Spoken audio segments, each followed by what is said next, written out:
एक गाव होते. त्या गावात एक लाकूड तोड्या राहायचा. तो दररोज जंगलात जायचा व लाकडे तोडायचा. तोडलेली लाकडे आणून तो बाजारात विकायचा आणि त्यावर आपले घर चालवायचा. एक दिवस नदीच्या काठावर असलेल्या एका झाडावर तो लाकडे तोडत होता. अचानक त्याच्या हातातून कुऱ्हाड निसटली आणि थेट खोल पाण्यात पडली. कुऱ्हाड पाण्यात पडल्यामुळे तो खूप दुःखी झाला. तो नदीकाठी बसून रडू लागला.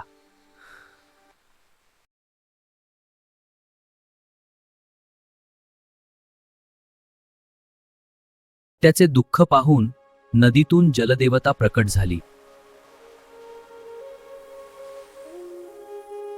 तू का रडत आहेस? माझी कुऱ्हाड पाण्यात पडली आहे.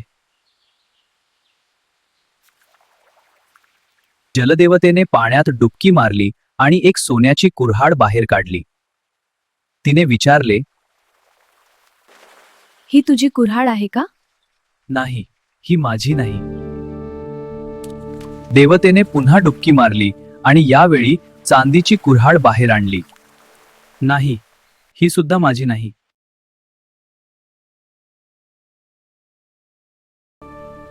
तिसऱ्यांदा देवतेने त्याची लोखंडी कुऱ्हाड बाहेर काढली.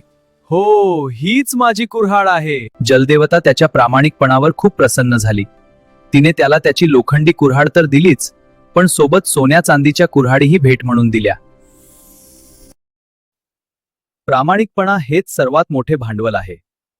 प्रामाणिक राहिल्यास त्याचे फळ नेहमीच चांगले मिळते.